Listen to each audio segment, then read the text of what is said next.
कुठे गेला तरी मायबोली विसरत नसते. माणूस कुठे गेला आणि किती शिकला तर मायबोली विसरत नसते. वा वा वा. सर एका पोरीचा बाप या नात्यानं जे अवतीभोवती मी पाहतो वाचतो त्याच्या कवितेतून मांडतो की पोरी हात जोडून तुले विनंती आहे. पोरी हात जोडून तुले विनंती आहे, पळून जाऊन लग्न करायच्या आधी एकदा विचार करून पाय. अरे वाघासारखा बाप त्याला गावभर फिरे, वाघासारखा बाप त्याला गावभर फिरे, चावडीवर बसून लोकांचा न्याय करे.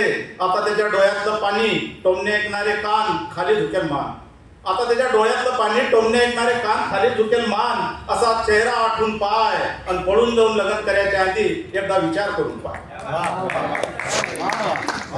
अरे लुगड्याची वाकई करे माय मांडीचा पायना, लुगड्याची वाकई करे माय मांडीचा पायना. रातभर जागे बाप झोप तुले येना, हाती घेऊन भाकर काला मोडून मोडून चारे आणि त्याला एका एका घासासाठी मागं पुढे फिरे.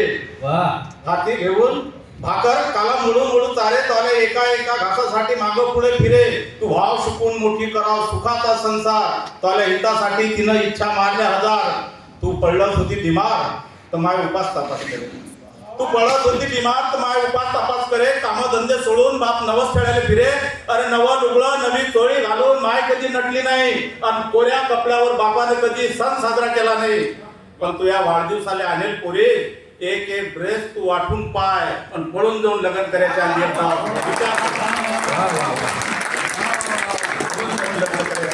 विचार.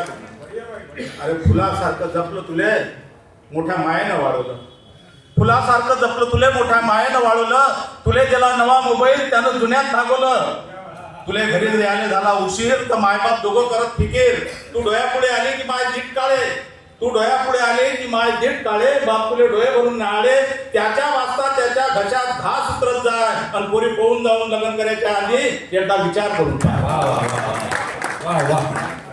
खरंच असेल प्रेम पोरी तर एकदा बोलू दे बापाले. खरंच असेल प्रेम पोरी तर एकदा बोलू दे बापाले. त्याच्या अनुभवाच्या परीक्षेत पास होऊ दे त्याले.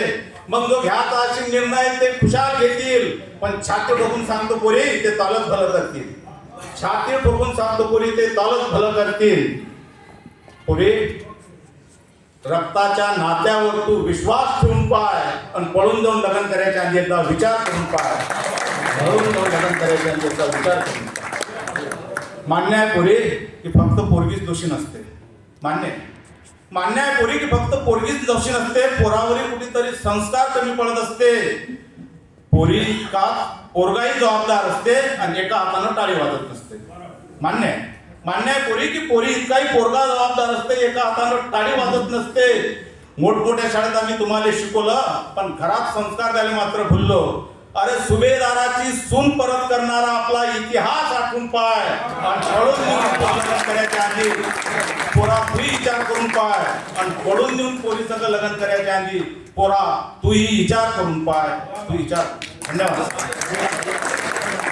सर अतिशय चांगली कविता आपण सादर केली. सामाजिक आशयाची कविता होती आणि समाजाचं चित्रण या कवितेत त्यांनी मांडलं. आणि पोरगी पळून गेल्यानंतर बापाची मायची काय अवस्था होते समाजामध्ये, त्यांना तोंड दाखवायसाठी किती त्यांना वेदना होतात त्या गोष्टीच्या, याची सगळी यांनी मांडली. तर धन्यवाद. खूप छान कविता सादर केली तुम्ही. इंदोरवरून आले आणि इंदोरीकरच्या स्टाईलमध्ये तुम्ही कविता सादर केली. यानंतर मी